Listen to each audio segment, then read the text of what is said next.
جو رہنمائی میں اس سے بھی زیادہ قریب ہو۔ اور اصحاب کہف اپنے غار میں نواد پر 300 برس رہے۔ اے رسول صلی اللہ علیہ وآلہ وسلم، اگر وہ لوگ اس پر بھی نہ مانے تو تم کہہ دو کہ خدا ان کے ٹھہرنے کی مدت سے بخوبی واقف ہے، سارے آسمان اور زمین کا غیب اسی کے واسطے خاص ہے۔ اللہ اکبر، وہ کیسا دیکھنے والا اور کیا ہی سننے والا ہے، اس کے سوا ان لوگوں کا کوئی سرپرست نہیں، اور وہ اپنے حکم میں کسی کو اپنا دخیل نہیں بناتا۔ اور اے رسول صلی اللہ علیہ وآلہ وسلم، جو کتاب تمہارے پروردگار کی طرف سے وحی کے ذریعے سے نازل ہوئی ہے اس کو پڑھا کرو، اس کی باتوں کو کوئی بدل نہیں سکتا، اور تم اس کے سوا کوئی کہیں ہرگز پناہ کی جگہ بھی نہ پاؤ گے۔ اور اے رسول صلی اللہ علیہ وآلہ وسلم، جو لوگ اپنے پروردگار کی صبح سویرے اور جھٹ پٹے وقت شام کو یاد کرتے ہیں، ان کے ساتھ تم خود بھی اپنے نفس پر جبر نہ کرو، اور ان کی طرف سے اپنی نظر توبہ نہ پھیرو کہ تم دنیا میں زندگی کی آرائش چاہنے لگو، اور جس کے دل کو ہم نے گویا خود اپنے ذکر سے غافل کر دیا ہے،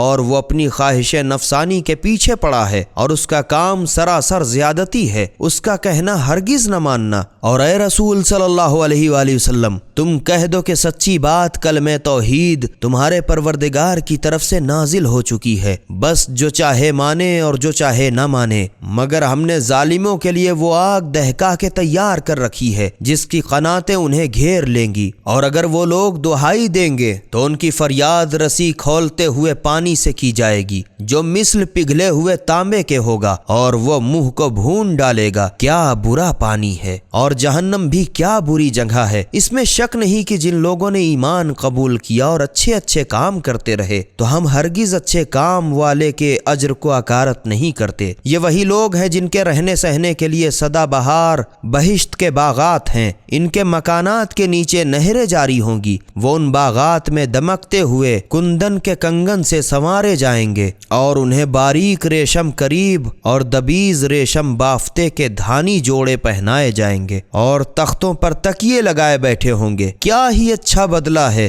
اور بہشت بھی آسائش کی کیسی اچھی جگہ ہے۔ اور اے رسول صلی اللہ علیہ وآلہ وسلم، ان لوگوں سے ان 2 شخصوں کی مثال بیان کرو کہ ان میں سے ایک کو ہم نے انگور کے 2 باغ دے رکھے ہیں، اور ہم نے ان کے چوگرد خرمے کے درخت لگا دیے ہیں، اور ان دونوں باغوں کے درمیان کھیتی بھی لگائی ہے، وہ دونوں باغ خوب پھل لائے اور پھل لانے میں کچھ کمی نہیں کی، اور ہم نے ان دونوں باغوں کے درمیان نہر بھی جاری کر دی ہے۔